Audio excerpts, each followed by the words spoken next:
Muy buen, jóvenes. Pues buenos días, alumnos de argumentación jurídica.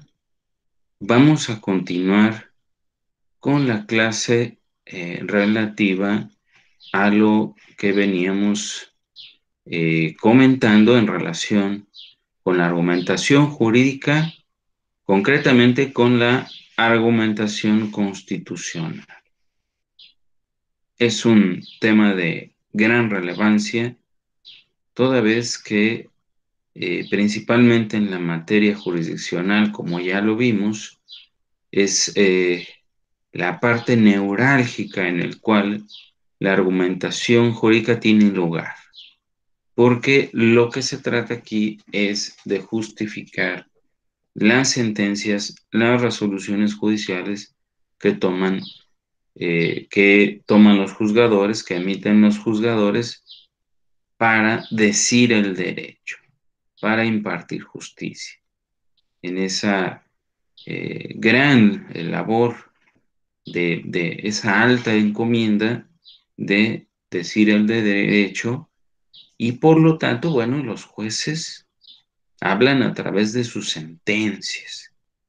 Como diría un ministro de la Corte, Aguirre Anguiano, las sentencias dicen de qué están hechos los jueces. Digamos, esta es como que una expresión muy de los juzgadores, ¿no? Los jueces hablan a través de sus sentencias. Eso es lo que la característica en su vida eh, judicial, en su vida de trabajo judicial. Esa es una parte fundamental, ¿no? Entonces, vamos a la presentación donde nos quedamos.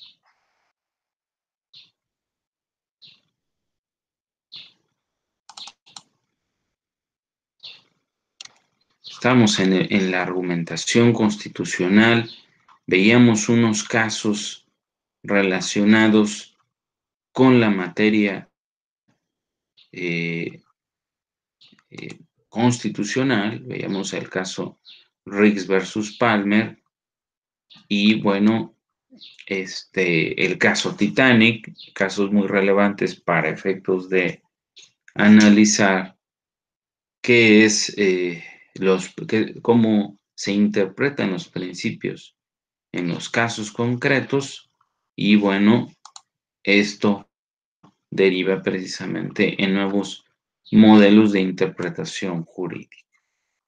Es fundamental en la tarea del juzgador cómo juegan estos principios jurídicos. Entonces vemos que esto implica un cambio de paradigma, un auténtico cambio de paradigma para efectos de que el juzgador tenga un nuevo parámetro o directriz o forma de emitir las sentencias en función de nuevas bases constitucionales, nuevas bases jurídicas, a partir de lo que ya comentamos que fue la Segunda Guerra Mundial. Aquí, si ustedes, a ver, alguien que me pueda decir qué es un paradigma, alguno de ustedes que tenga la idea de lo que es un paradigma.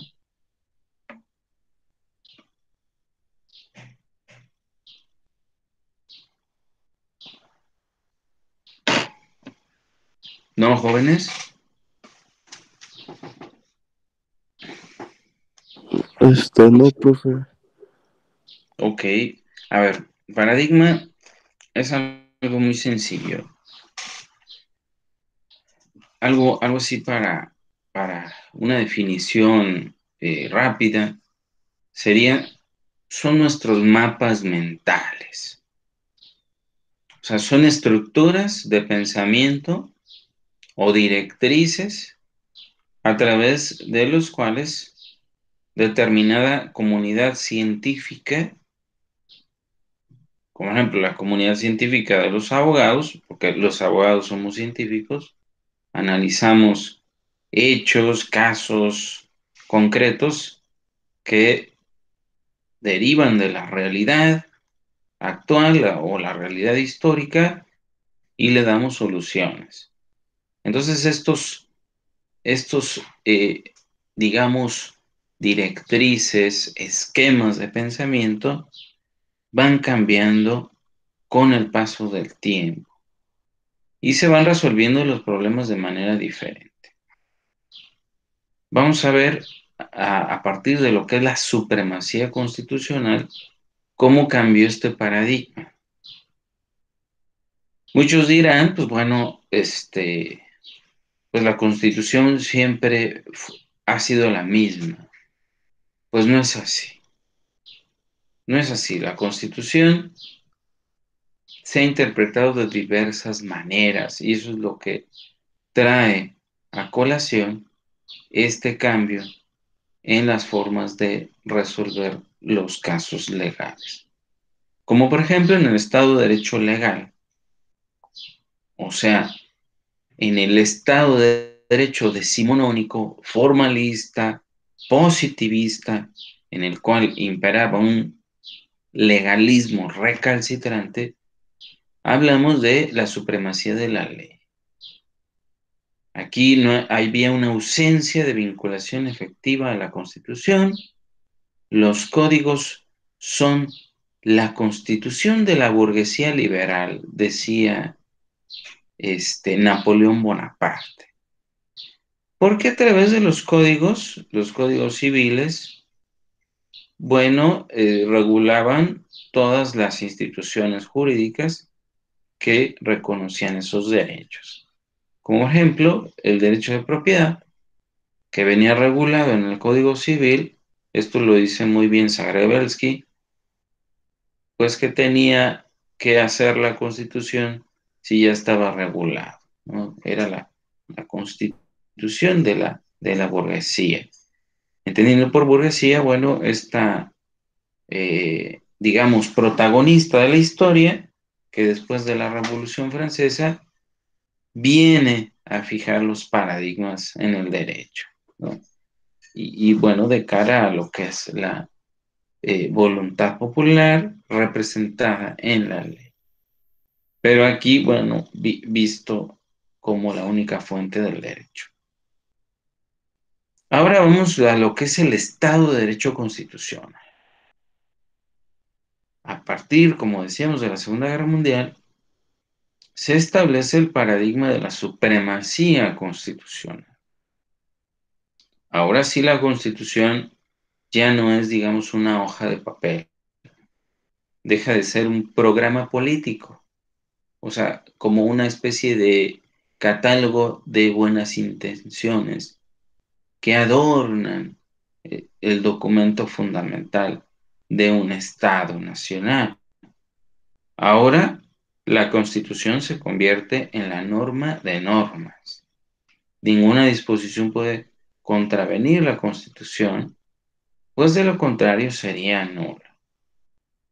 Aquí me recuerda mucho a este libro célebre de el tratadista de Derecho Administrativo Eduardo García de Enterría, que escribía muy bien en su materia, pero en la materia constitucional hacía poesía, digamos, por decirlo de alguna manera. Con su libro la Constitución como norma y el Tribunal Constitucional. Dirían, bueno, es una obviedad o es una repetición decir la Constitución como norma. Pues no, esto no estaba claro en la etapa del Estado de Derecho legal. La Constitución ya es una auténtica norma jurídica con efectos vinculantes, incluso invocable en tribunales, como vamos a ver. Ahora, ya en el Estado de Derecho convencional, aquí entendemos como convencional cuando a partir de la reforma de derechos humanos de 2011 en México, se incorporan los tratados internacionales al catálogo de derechos humanos establecidos en la Constitución. Entonces ya no solamente hablamos de supremacía constitucional, sino también supremacía convencional, a través de la cual la Constitución ya no solamente es la única suprema, sino que la propia Constitución le reconoce supremacía a los tratados internacionales, los cuales los propios tratados internacionales pueden cuestionar el contenido de la propia Constitución, tornándola inconvencional. Así es, la propia Constitución se puede volver inconvencional cuando controvierte un tratado internacional. Y en nuestro caso, en nuestro régimen de justicia interamericana, la Corte Interamericana de Derechos Humanos tiene esa encomienda.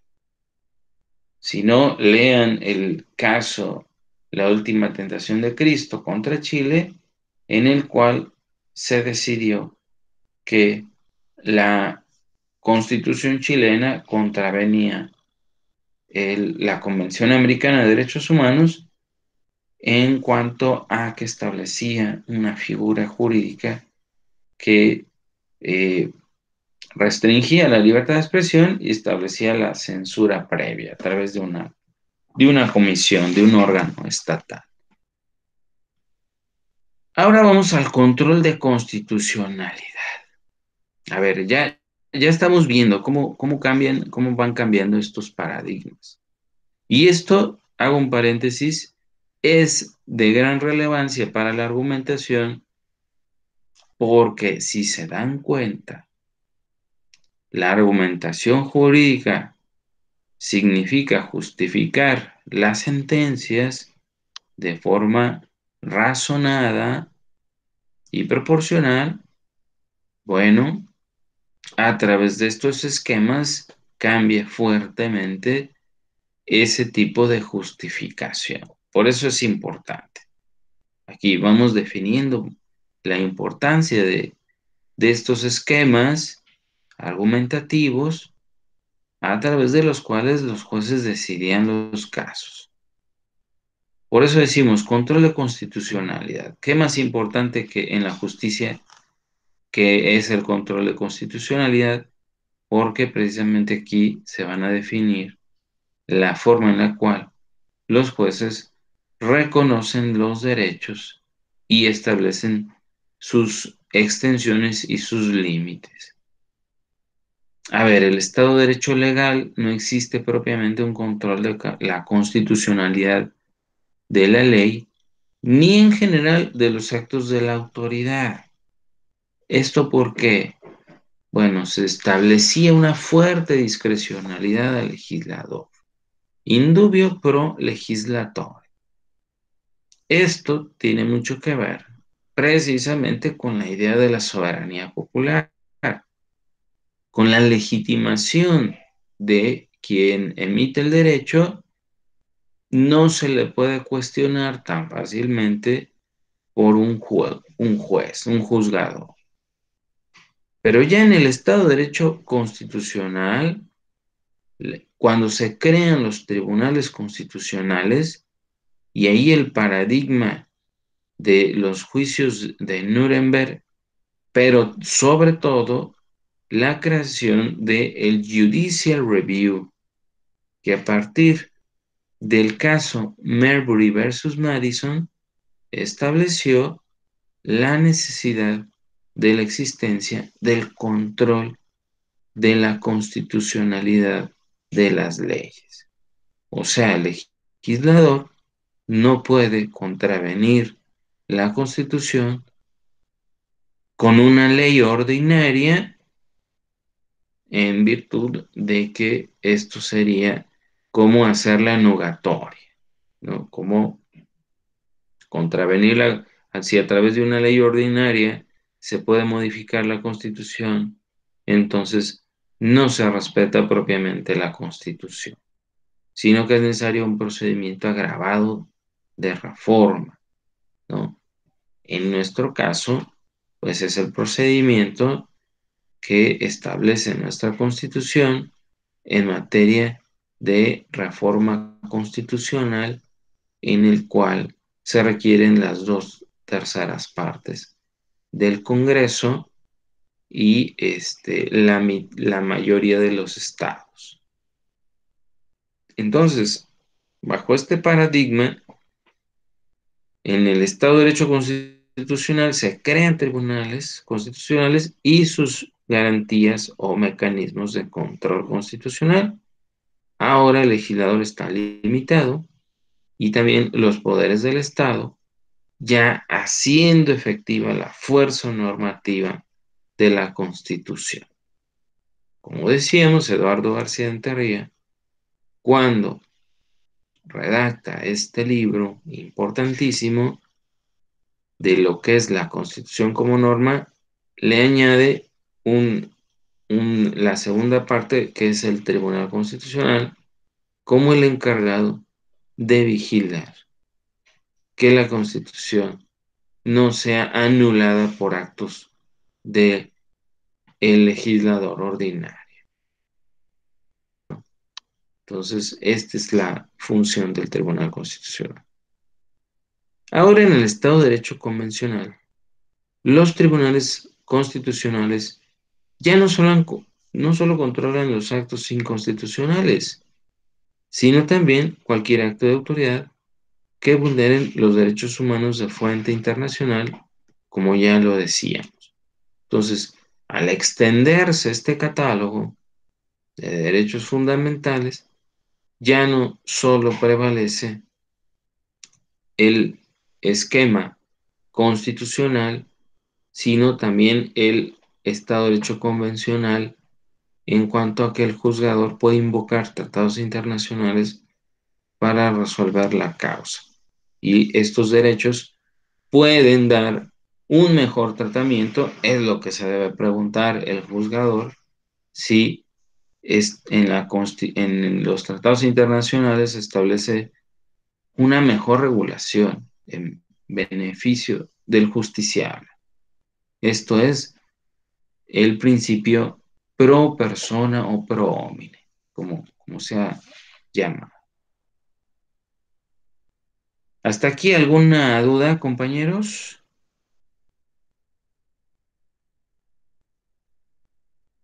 No, profe, todo bien. Gracias. Perfecto.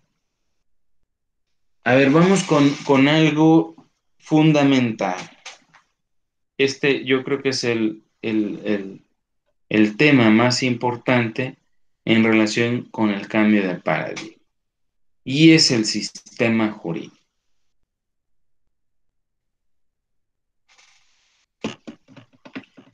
Para el juzgador, digamos, el objeto, la materia, el contenido del derecho, se deduce de el modelo de sistema jurídico que tengamos al momento de resolver una controversia.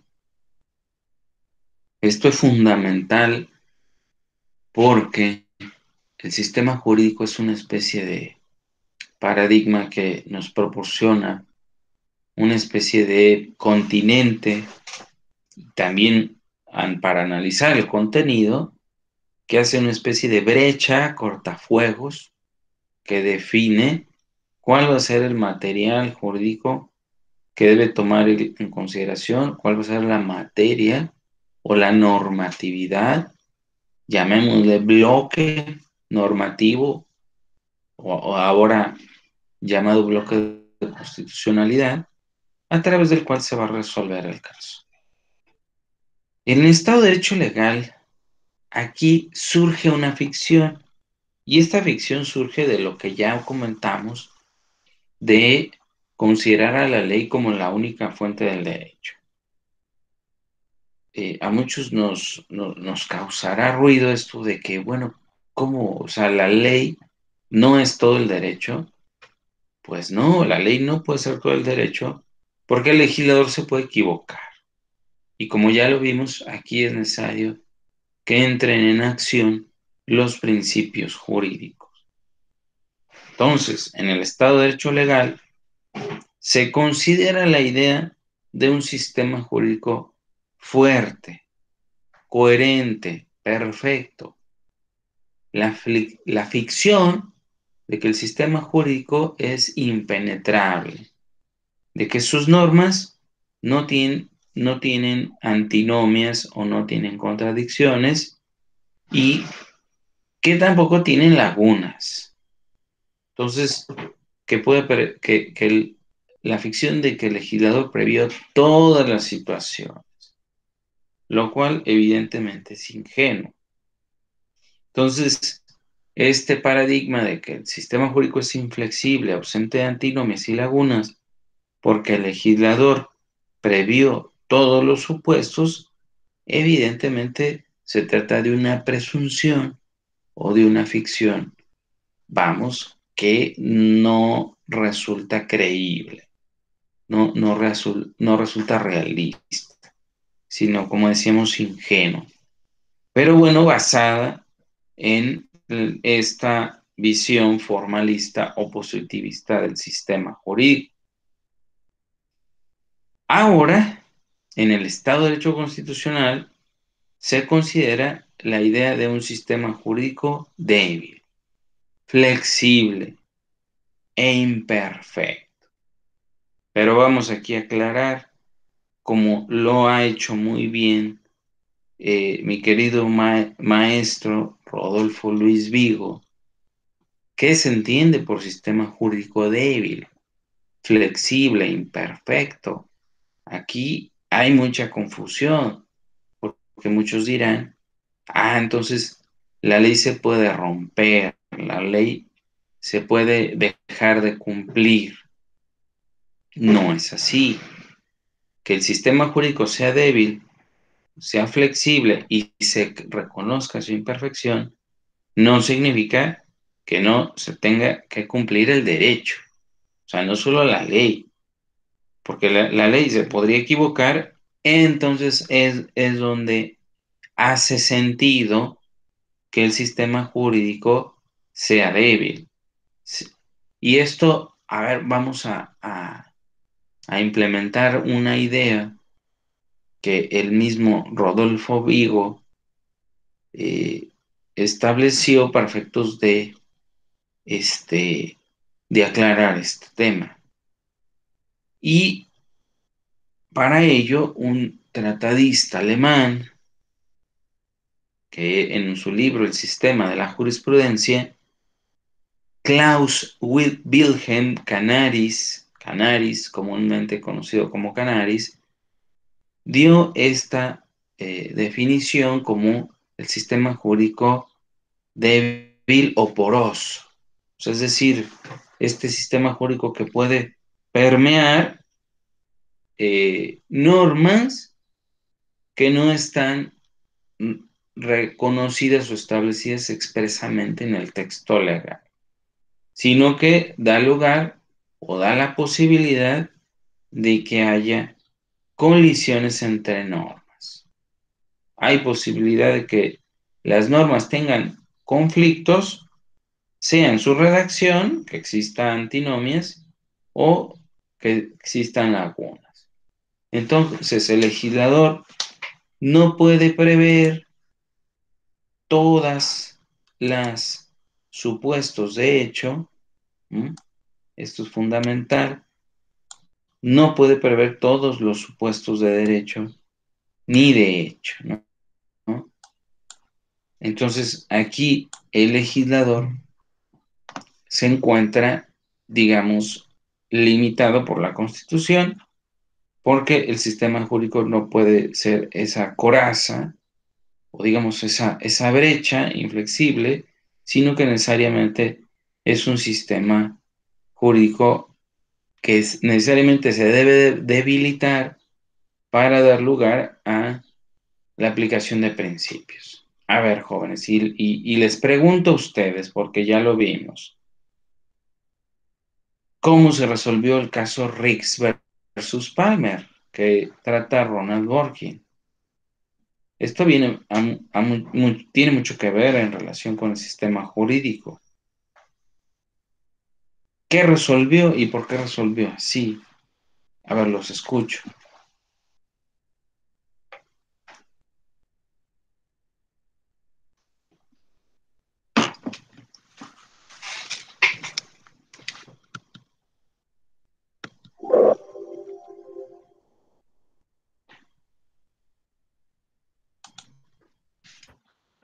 Ese profe fue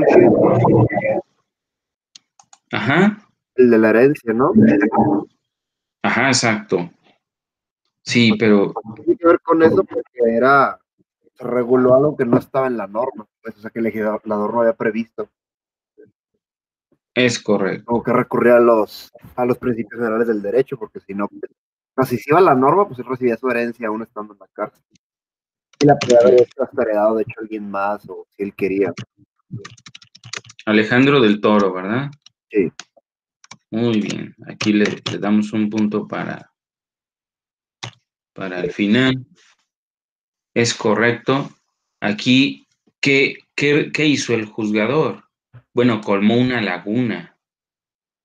Una laguna en el cual reconoce que el sistema jurídico es imperfecto y por ende no puede proveer todas las soluciones.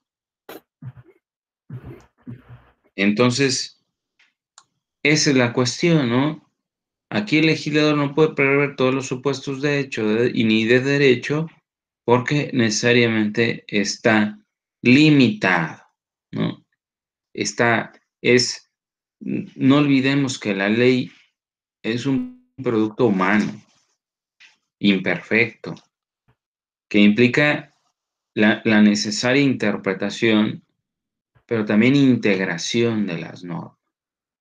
Y entendamos aquí por integración que a través de una decisión se venga a colmar las lagunas, ¿no? Entonces, esta parte es fundamental. O sea, el legislador no puede prever todos los supuestos. Entonces, por eso decíamos, y a ver aquí, algo que puede ser pregunta de examen, fíjense bien.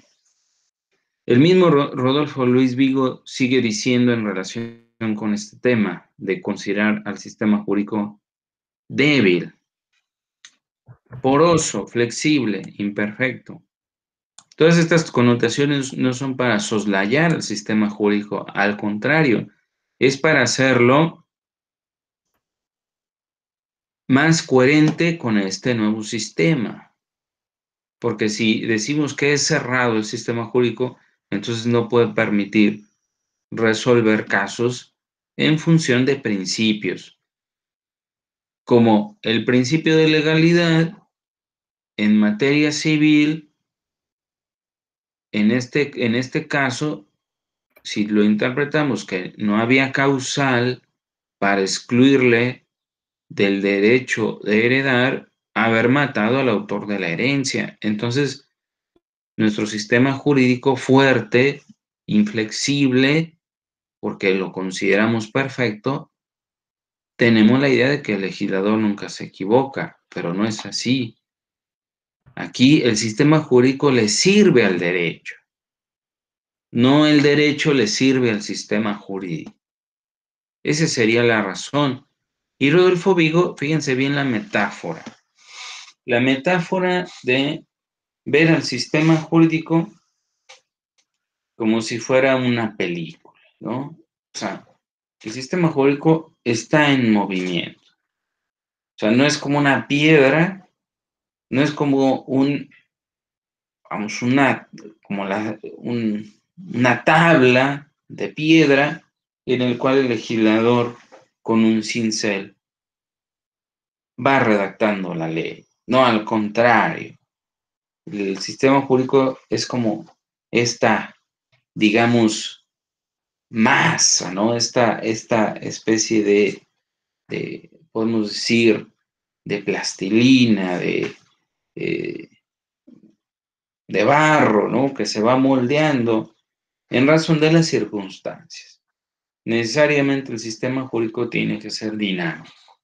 Entonces, habla Rodolfo Luis Vigo que hay que verlo más como una película, una secuencia de hechos, de realidades que se van dando en la historia y que tanto el legislador como el juzgador van estableciendo las mejores respuestas, como fue el caso Riggs versus Parr. Entonces ya no se puede ver el sistema jurídico como una fotografía petrificada, ¿no? El legislador la redacta con un cincel en una piedra, sino es más bien como una película. Es una narrativa. Eso es el sistema jurídico, una narrativa flexible y dinámica que va resolviendo los casos con el paso que se van dando con el paso del tiempo, en el cual el legislador establece nuevos paradigmas. Esto es importante. Sí, hasta aquí no sé si hay alguna duda, jóvenes. Todo bien, profe. Muy bien, perfecto. Sí se ve la presentación, ¿verdad? Sí, sí se ve. Muy bien, perfecto. Estado de Derecho convencional. ¿Qué es esto? Ya en el Estado de Derecho convencional, la flexibilidad del sistema jurídico ya no solo atiende a lagunas de carácter interno, sino al incorporar los tratados internacionales, ya es necesario buscar colmar esas lagunas más allá de la Constitución, del sistema jurídico interno, sino incluso en los tratados internacionales, ¿no? Entonces, esto es fundamental al momento de interpretar este nuevo bloque, o como le dicen, masa de derechos. No me gusta la expresión, yo le diría bloque de constitucionalidad, que el bloque de constitucionalidad implica a este bloque, nuevo bloque de convencionalidad, porque incorpora los tratados internacionales. Pues muy bien, este es el nuevo esquema del sistema jurídico, el cual es fundamental para entender. Entonces, a ver, ahora la soberanía o el concepto de soberanía cambia, porque ya vimos lo que es la supremacía, pero ya la supremacía tiene su origen en la soberanía, en el que tiene la última palabra.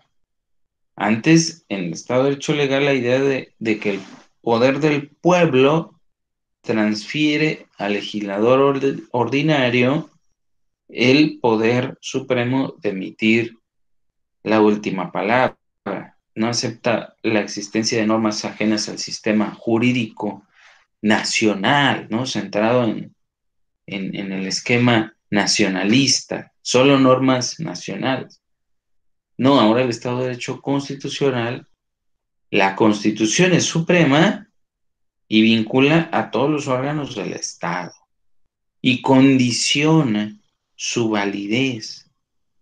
Aquí la soberanía ya reside en la Constitución, ya no en el legislador ordinario.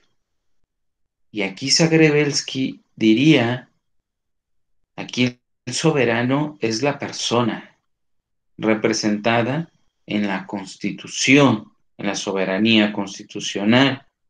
Entonces, aquí el efecto que sucede, y aquí muchos autores, como Paolo Comanducci, cuando habla del constitucionalismo, habla de que se da el efecto de la constitucionalización de todo el ordenamiento jurídico. O sea, todas las normas se ven impregnadas de la fuerza normativa de la Constitución si es que se regula un derecho.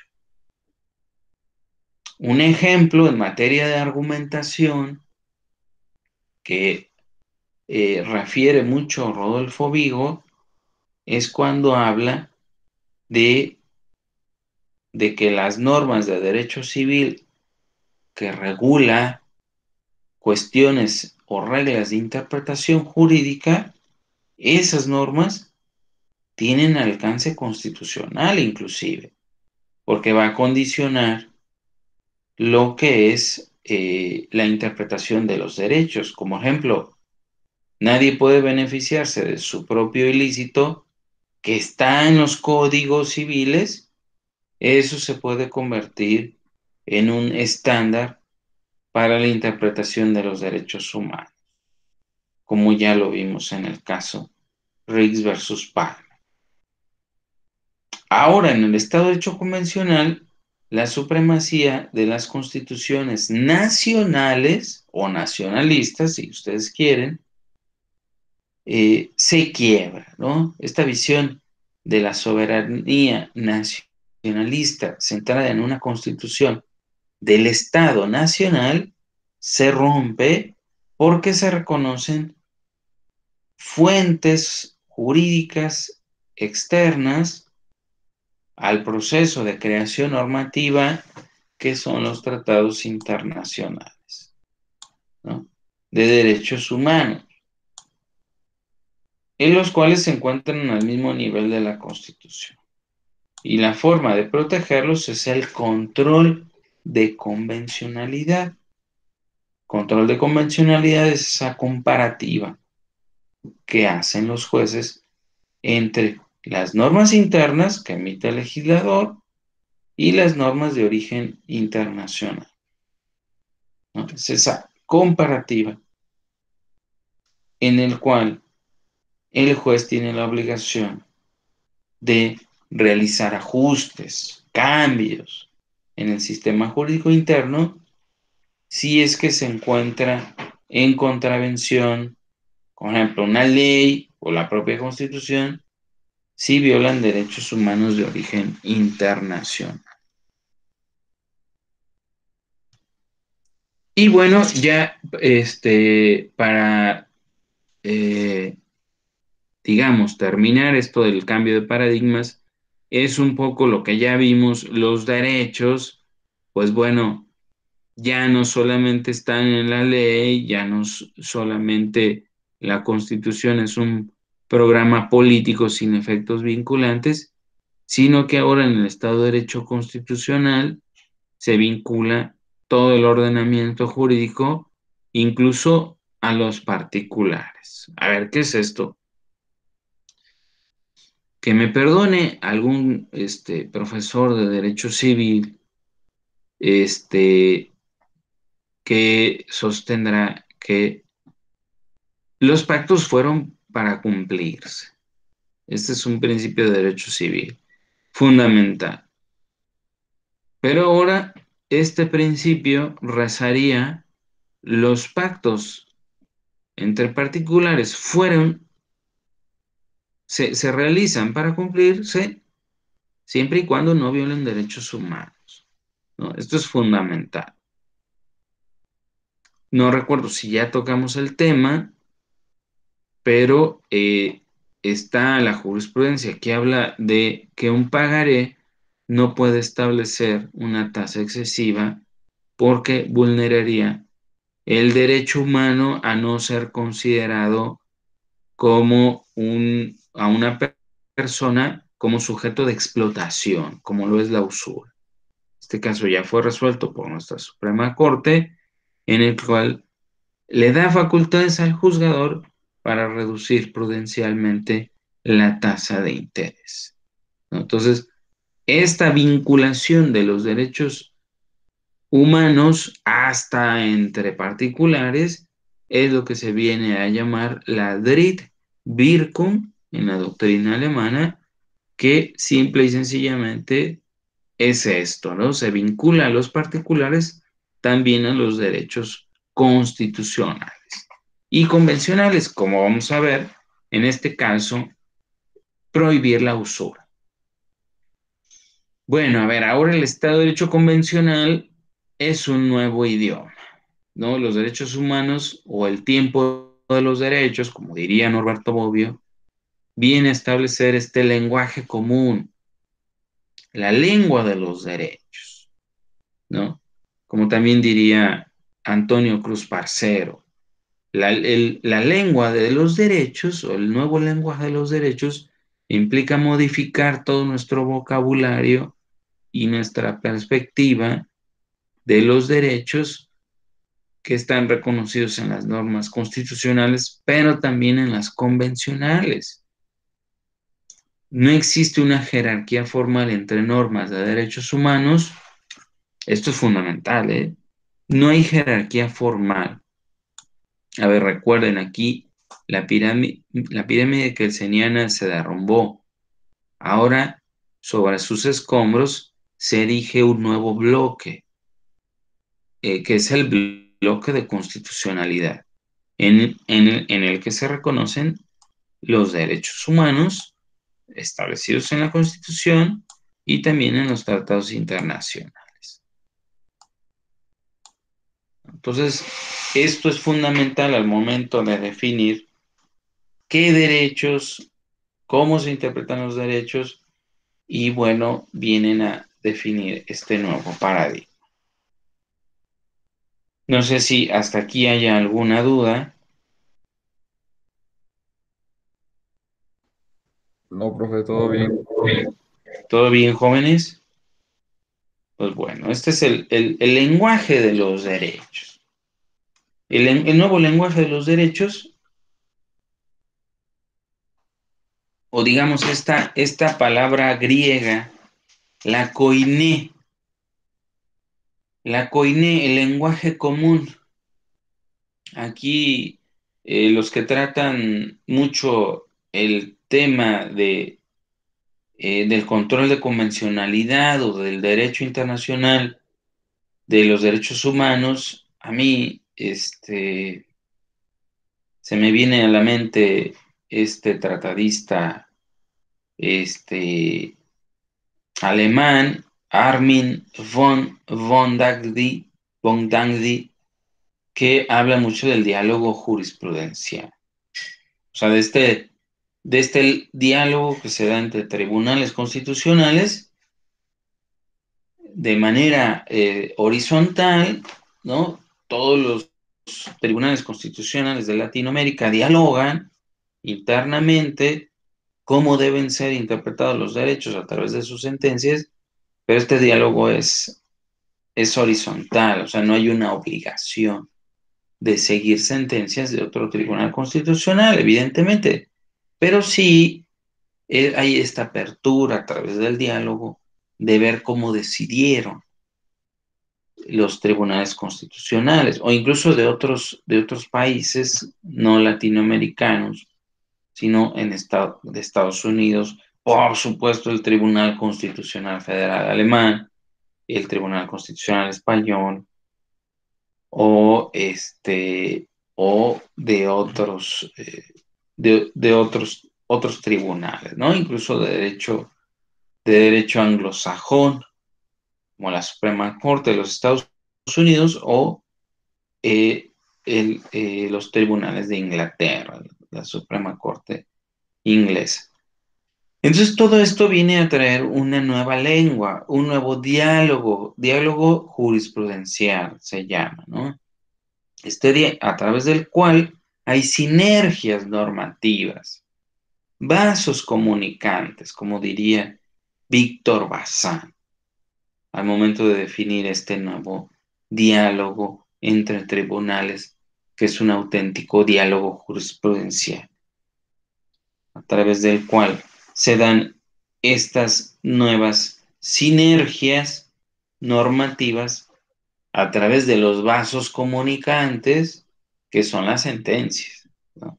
Reconociendo que empieza a existir una tradición centrada en la interpretación de los derechos fundamentales. Ahora vamos a la ponderación de principios. ¿Qué significa esto? Ya de alguna manera ya lo vimos, porque hemos estado hablando precisamente de los casos emblemáticos a través de los cuales el juzgador ha decidido todos estos paradigmas, ha decidido cómo interpretar de forma renovada todos estos paradigmas de los que hemos estado hablando, del sistema jurídico, de la supremacía constitucional, del control de convencionalidad, de los derechos. Entonces ahora entran a la escena jurídica, ¿no? Es, como ejemplo, hay una expresión, toman la impronta de su historia, los principios jurídicos, como un nuevo modelo argumentativo, del cual ya hemos hablado. Los principios jurídicos, ¿qué son? Esto es una definición un tanto cuanto de lo que ha dicho Ronald Dworkin, pero también de lo que ha dicho el tratadista alemán Robert Alexi, fundamental para la argumentación jurídica. Los principios son mandatos de optimización que ordenan que algo sea realizado en la mayor medida posible. Pero esta realización no se da a rajatabla, como son las reglas de que se cumple o no se cumple, sino que esta optimización va de acuerdo a las posibilidades tanto fácticas como jurídicas, así como los conflictos entre principios. Si recordarán que en el caso Riggs versus Palmer, ¿qué fue lo que pasó? Se colmó una laguna legal. Se resolvió un caso a la luz de un principio porque la norma, la ley, no definía ningún parámetro para resolverlo. Entonces, si ponemos en la balanza el principio de seguridad jurídica, de proteger los derechos del nieto que asesina a su abuelo, pues caemos en cuenta que estaríamos protegiendo una injusticia. Entonces, una injusticia o la crasa injusticia no puede ser auténtico derecho. Es un entuerto. Es un derecho, sería un derecho inocuo, pervertido, como el derecho nazi, como las decisiones que se tomaron en ese periodo fatídico de la historia. Entonces, esos son los principios. Vamos a optimizar los derechos considerando como normas que establecen, o sea, los principios son normas jurídicas, pero se interpretan de manera diferente a las reglas, que las reglas son mandatos definitivos. ¿Se cumplen o no se cumplen? Esto ya es muy de la mano al paradigma legalista de la subsunción, ¿no? Del análisis lógico de las normas. Muy a la usanza de la fórmula kelseniana, si X es A, luego entonces es B, ¿no?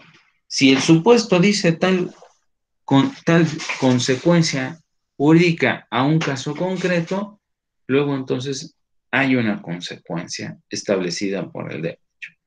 Los principios no son así, los principios se interpretan de manera diferente porque ponderan los casos concretos y le asignan distintas respuestas.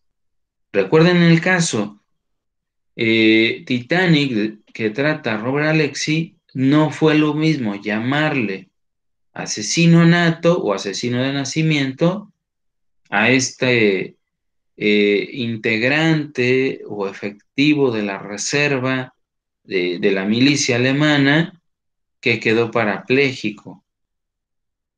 De manera sarcástica y muchos podrían decir ofensiva, le llama asesino de nacimiento.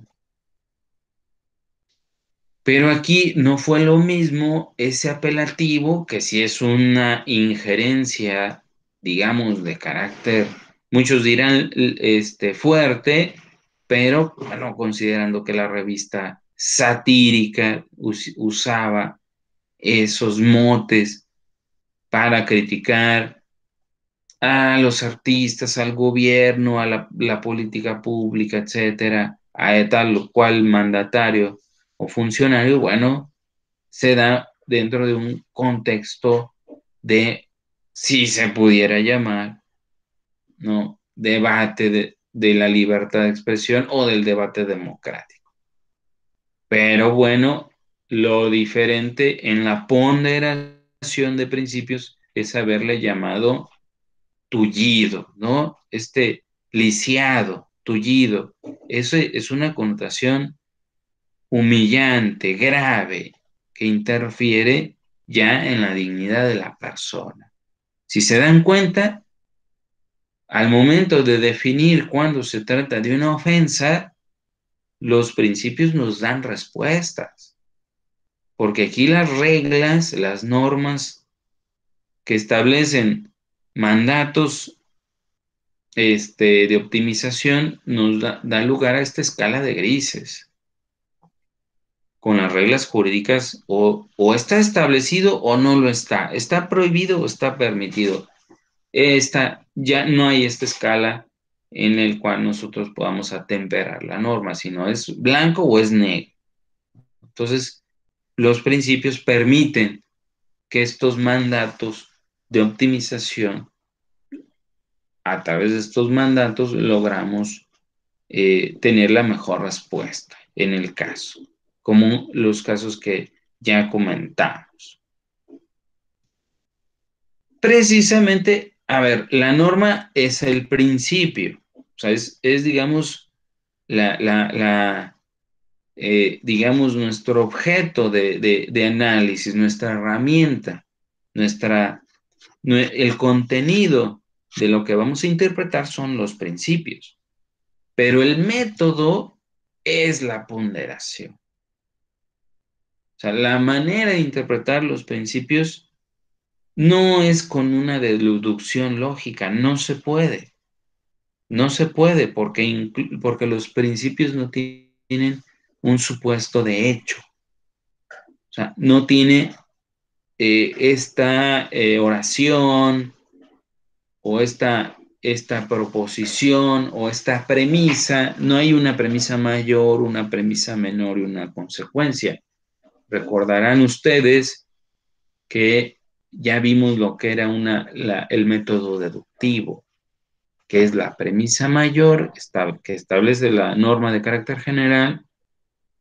Por ejemplo, en el delito de homicidio, comete el delito de homicidio aquel que priva de la vida a otro.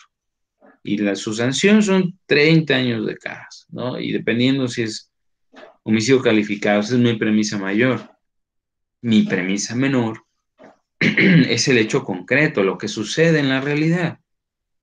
Y esta realidad la aplico a la premisa mayor y saco una consecuencia.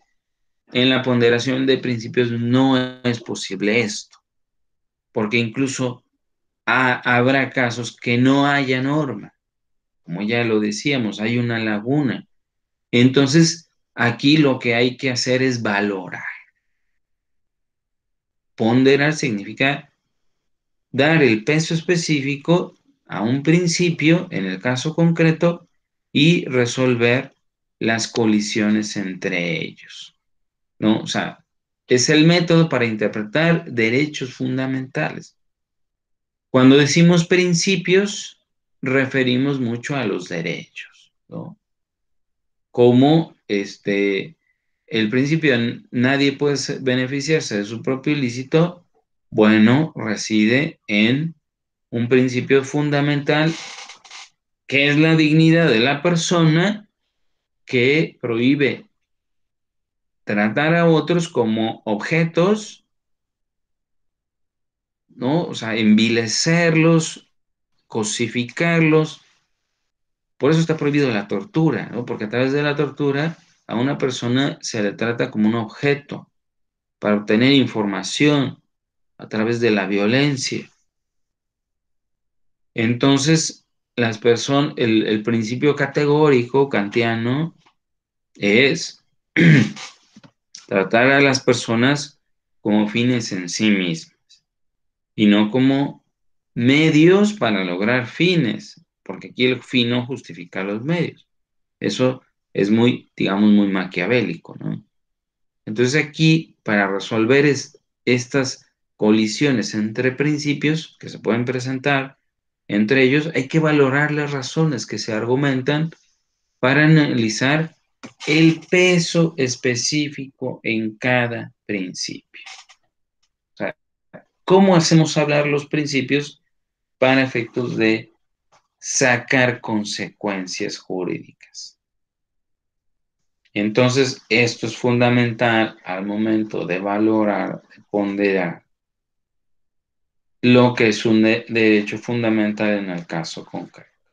Como ya lo decíamos, en la ponderación no es lo mismo que la revista haya llamado asesino nato que tullido. Es diferente.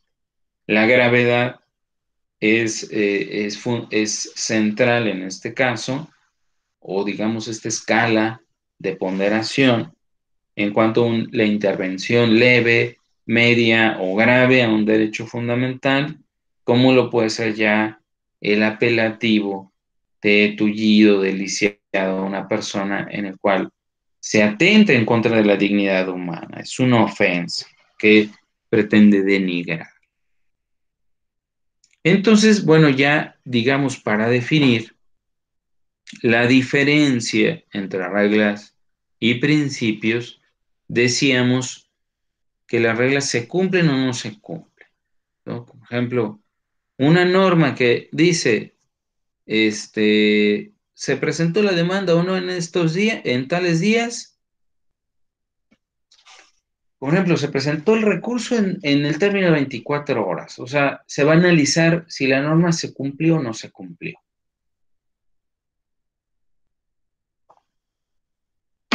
Pero muy diferente los principios jurídicos.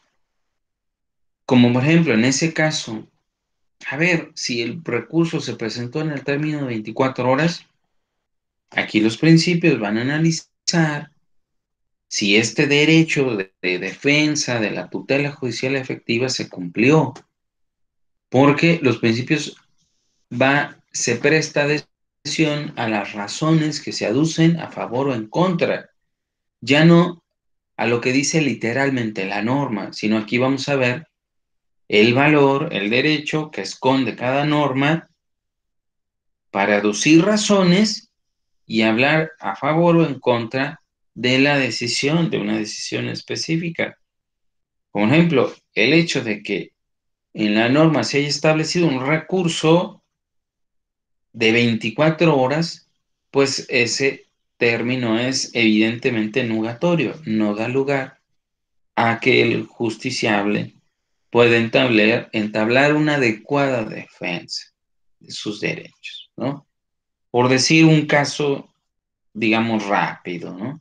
Y también ha habido, en materia electoral se resolvió un caso así, ¿no? Que ponía trabas para efectos de interponerlo y daba un plazo muy corto.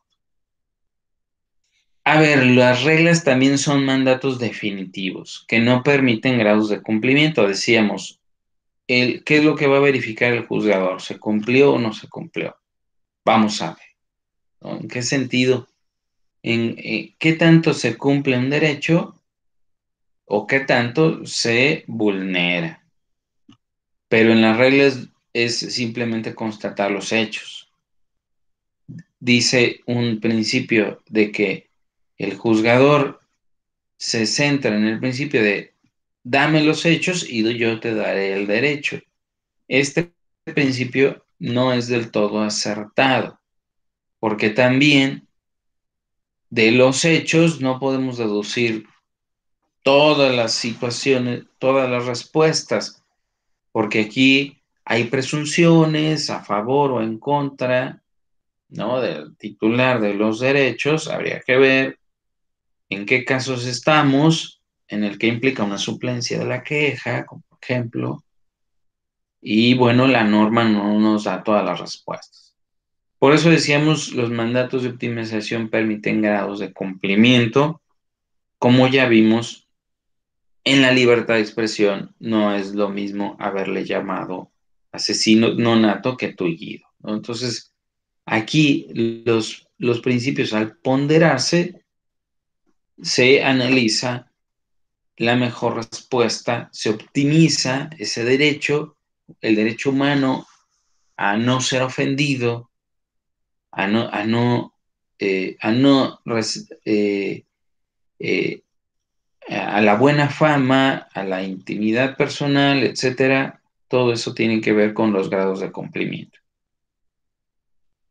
Las reglas, como ya decíamos, se aplica por mera subsunción lógica o deductiva. Ya vimos la premisa mayor, la premisa menor y la conclusión. En los principios no es así. En los principios se pondera, se analiza el peso específico de cada derecho en el caso concreto, la razonabilidad, la proporcionalidad. Ya hemos dicho que no es igual que la norma proteja el derecho a la intimidad personal o los datos personales de un particular a la intimidad personal de un funcionario público, el cual está sujeto al escrutinio de la sociedad. Por lo tanto, bueno, debe ser publicar su declaración de rendir cuentas, ¿no? Porque maneja recursos públicos. Y las reglas, pues bueno, la subsunción solo es, se cumple o no se cumple, o es válida o es inválida. Si se fijan, eso en argumentación es fundamental. Vamos a analizar en cada caso qué tipo de norma estamos interpretando. Si esta forma está redactada a la manera de cumplimiento de todo o nada, y es una regla y no permite ponderar, pues bueno, estamos ante una norma, digamos, podría ser de carácter prohibitiva o una norma en la cual simplemente vamos a verificar el caso concreto para analizar si se aplica o no. Porque en cuanto a los principios, aquí la forma de resolver sus conflictos no es igual que las reglas. En los principios no puede regir el principio de jerarquía, porque los derechos fundamentales están en la propia Constitución, o el principio de la ley posterior deroga la anterior, ¿no? Porque las normas constitucionales están en la Constitución y se entienden que son emitidas, digo, siempre y cuando no se aplique de manera retroactiva en perjuicio de persona alguna. Y bueno, como vemos, en materia de derechos rigen otra serie de situaciones a través del cual tomamos en cuenta estas circunstancias fácticas y jurídicas, así como los principios en conflicto, ¿no? Entonces, todo esto hace que los principios se interpreten de manera diferente a lo que son las reglas, como ya lo hemos comentado. Aquí no sé si tienen alguna duda, jóvenes. No, profe, todo bien. Gracias. Muy bien. A ver, aquí la interpretación constitucional y convencional tiene una especificidad. O sea, la forma de interpretar las normas constitucionales es una manera especial, no es la normal. Aquí me trae mucho a la mente lo que es un gran libro de Konrad Hesse, un alemán que escribe en sus escritos de derecho constitucional lo que son los principios de interpretación de la Constitución, en el cual, bueno, se advierte que la interpretación constitucional es entero distinta a esos antiguos métodos clásicos de interpretación que eran dogmáticos. Los métodos legalistas para la subsunción de reglas, pues equiparan la ley a normas ordinarias. Es lo que normalmente se interpreta bajo un esquema rígido. Son opcionales, o sea, se excluyen entre sí. A veces es muy difícil homologar o complementar la forma en la cual se interpreta bajo el esquema dogmático, porque aquí, si analizaste la norma desde el punto de vista lógico o gramatical, excluye a los otros. Por ejemplo, al histórico o al sistemático. O al histórico es apelar a los antecedentes de la norma, a lo que quiso decir el legislador, a la exposición de motivos. Y el sistemático a considerar, bueno, que esa norma es parte de un sistema jurídico. Pero ya vimos la diferencia entre un sistema jurídico rígido, fuerte, perfecto, completo, ausente de antinomias y lagunas, a diferencia de lo que es un sistema jurídico flexible, no poroso, débil, pero todo ello para obtener la mejor respuesta en el caso, que sea más protectora de los derechos. Y es así como los métodos contemporáneos, que son hermenéuticos.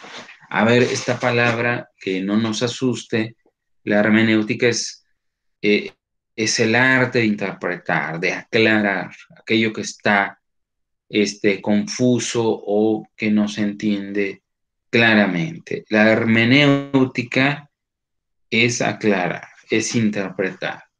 Interpretar a través de la ponderación de principios. O sea, la Constitución se equipara a lo que son los derechos. La ley antes se equipara a normas ordinarias, ahora la Constitución es igual a derechos. Son obligatorios, sí, porque son directivas hermenéuticas, pero a ver, aquí ojo, aquí puede prestarse a confusión. Estos métodos de la ponderación, el principio de proporcionalidad, contenido esencial de los derechos humanos, interpretación conforme, pro homine, pro persona, no es que tengan que aplicarse obligatoriamente, sino que lo que sí es obligatorio es justificar, es argumentar. Si no me sirve un método dogmático de interpretación, necesariamente tengo que ponderar. A eso me refiero que son obligatorios, no un método interpretativo en lo particular. O sea, no es de que, como ya lo dice una jurisprudencia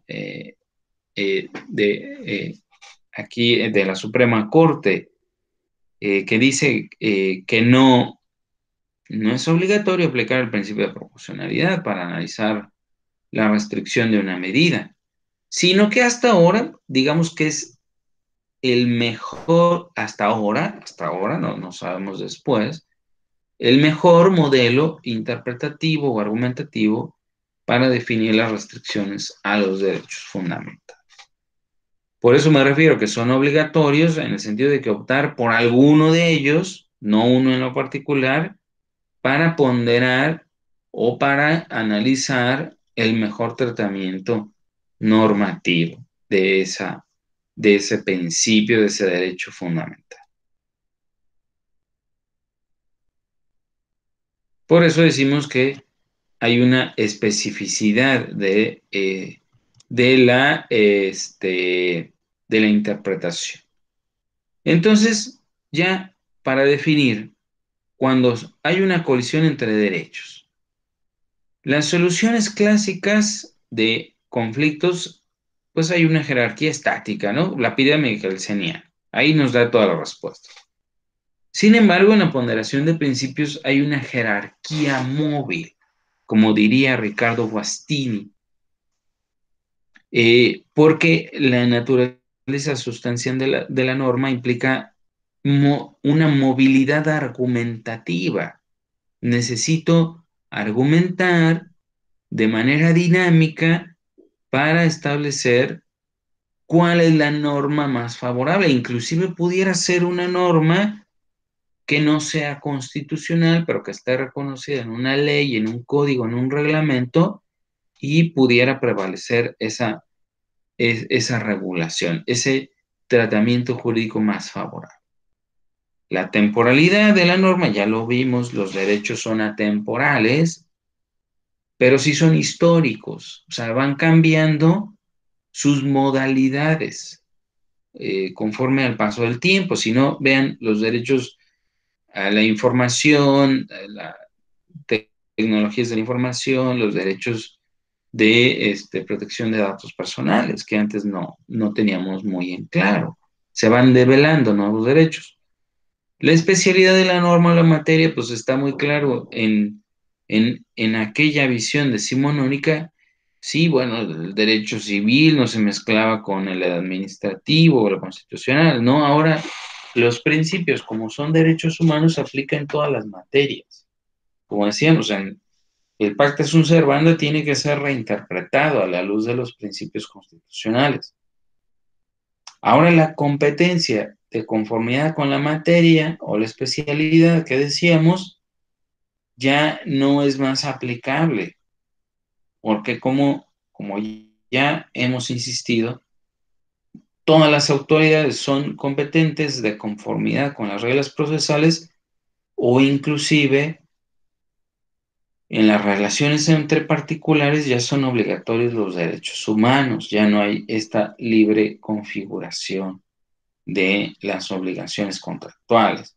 Entonces, si ya estas fronteras entre las materias ya están difuminadas porque los derechos humanos vienen a modular todo el sistema jurídico, pues ya la competencia ya no se da en razón de la materia, sino que todas las autoridades son competentes para respetar derechos humanos y para acatarlos, ¿no? Es una nueva forma de analizar la competencia ya no en relación con la materia, sino en relación con los principios en conflicto, ¿no? Ya ahora aquí ya la competencia no me la da la disciplina rígida, ¿no? Este sincretismo o este celo por decir, no, la materia tributaria es solo tributaria, o la materia administrativa o la materia civil, ¿no? Ahora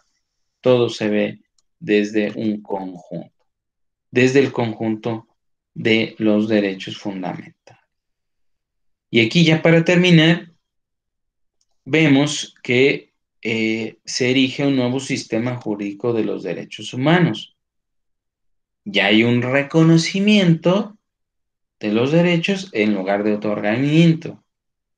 Antes, el artículo primero, a ustedes ya no les tocó la reforma, pero analicen la antigua redacción del artículo primero que decía, esta Constitución otorga los derechos. No, pues no es así. Ahora la redacción es, esta Constitución reconoce los derechos humanos establecidos en la misma o en los tratados.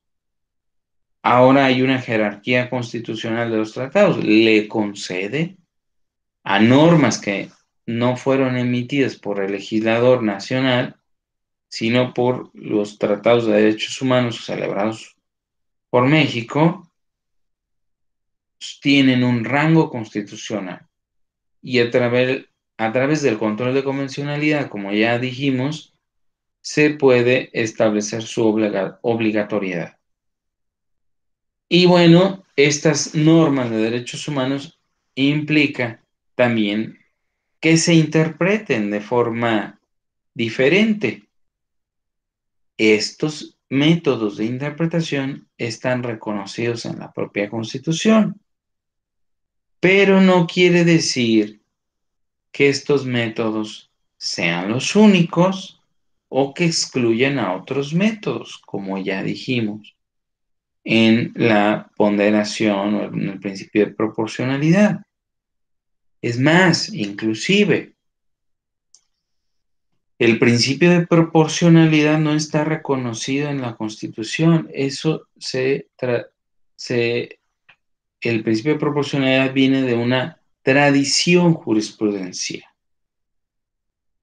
en lo que los tribunales han emitido con el paso del tiempo en el momento en que definen la manera de reconocer derechos, de limitarlos, de restringir, ¿no?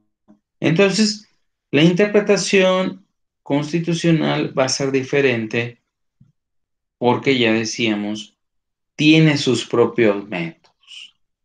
Ya la literalidad de la ley, el sentido gramatical, el método sistemático o histórico, esta visión romántica de que el legislador previó todas las consecuencias, pues ya no es más aplicable. Ya ahora la hermenéutica constitucional trae consigo sus propios métodos de interpretación en función del contenido material.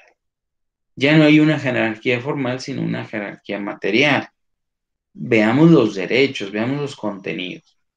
Por eso la interpretación conforme, pro homine, pro libertatis, universalidad, interdependencia, indivisibilidad y progresividad son algunos principios que están reconocidos en la Constitución, pero que podemos echar manos de otros modelos hermenéuticos.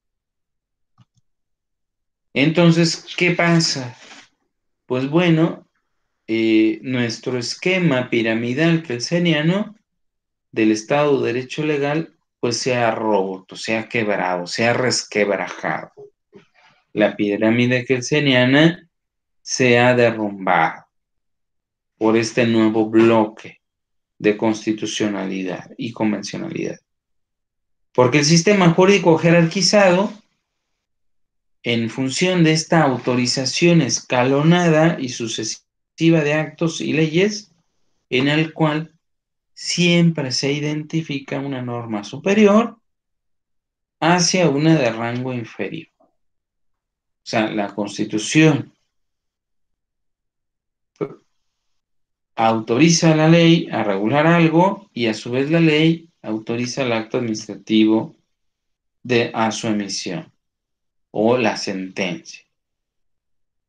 Y a su vez el contrato pues tiene fundamento en la Constitución y también en la ley. Esta pirámide se viene a derrumbar porque cuando implica incorporar al mismo nivel de la Constitución los tratados internacionales de derechos humanos, así como la jurisprudencia, tanto de los tribunales nacionales como internacionales, pues viene a romper con esta jerarquía estática, formal, en el cual, como una cadena de mando, la Constitución establecía cierta regulación, la ley lo reconocía y a su vez los reglamentos, los actos administrativos, los contratos, las sentencias se emitían de conformidad con esa escala normativa. Ahora ya no es así, ahora hay una nueva dinámica en el cual ya no importa la jerarquía formal, sino hay que analizar los contenidos, porque como decíamos, hasta un reglamento puede proporcionar un tratamiento más favorable al justiciable que pudiera darlo hasta la propia constitución de un Estado. Entonces, muy bien, jóvenes, pues hasta aquí llegamos. Esta exposición, ya lo vemos, analicen la presentación, cómo es que esta pirámide kelseniana viene a reconformarse y bueno, ya no tiene más aplicación de la forma en que se estaba interpretando. Ya ahora los mecanismos de interpretación de derechos humanos rige de una manera diferente y ahora ya los derechos fundamentales no pueden interpretarse a la manera de reglas, de todo o nada, del método deductivo, de esta perspectiva perspectiva rígida del sistema jurídico y de todos los paradigmas a lo que nos hemos referido. Pues muy bien, jóvenes,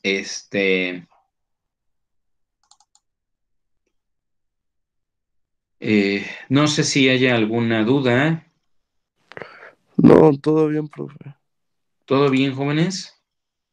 Sí, Pues profe, muy todo bien. bien. Ujú. Perfecto, pues ya estoy calificando sus exámenes. Ahora sí que hay que meter el acelerador. Hay tarea para el viernes.